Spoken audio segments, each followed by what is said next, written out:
rencana Tuhan indah pada waktunya.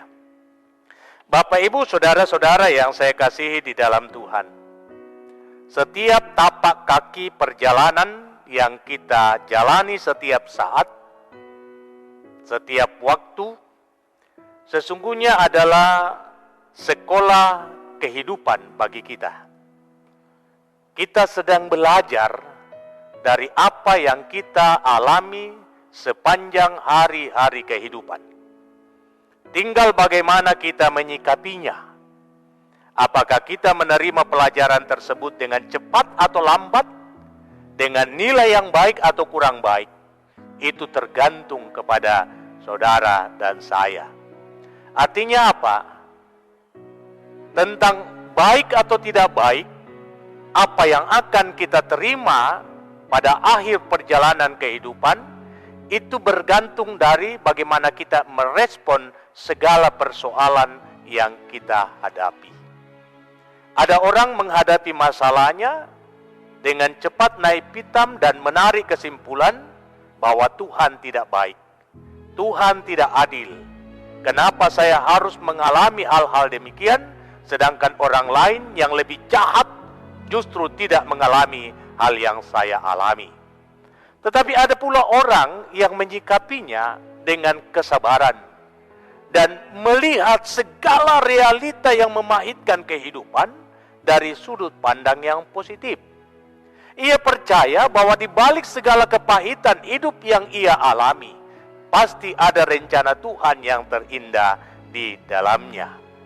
Nah, hal inilah yang hendak diungkapkan oleh Rasul Paulus kepada umat Tuhan yang ada di Roma. Kita tahu, saudara-saudara, Roma pada zaman itu adalah pusat dunia.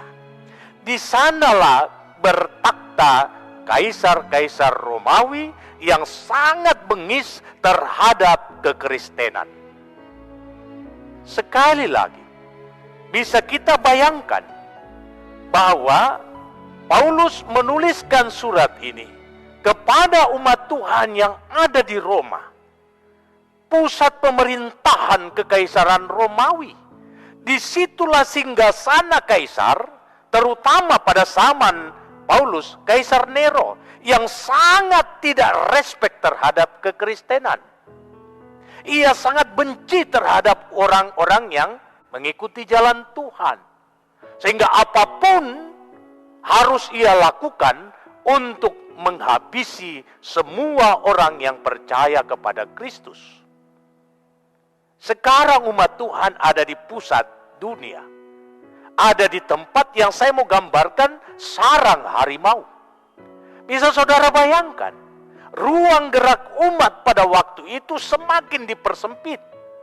Sehingga dalam kondisi seperti ini, menantang keyakinan mereka, apakah mereka tetap kuat dan tegar menghadapi persoalan yang ada, ataukah mereka mundur dari keyakinan imannya. Itulah sebabnya Paulus meneguhkan iman dan pengharapan orang-orang percaya di Roma, supaya mereka tidak menyangkali apa yang telah mereka pilih. Keputusan yang mereka ambil adalah keputusan yang tepat. Dan ketika mereka mendustai keputusan itu, maka sesungguhnya mereka telah memilih jalan kebinasaan. Surat Roma, saudara-saudara, adalah surat yang dituliskan secara pribadi oleh Rasul Paulus untuk memberikan keyakinan yang kuat kepada umat Tuhan yang ada di Roma. Sehingga Paulus sangat tegas di dalam perkara iman, bahwa di luar Kristus tidak ada keselamatan.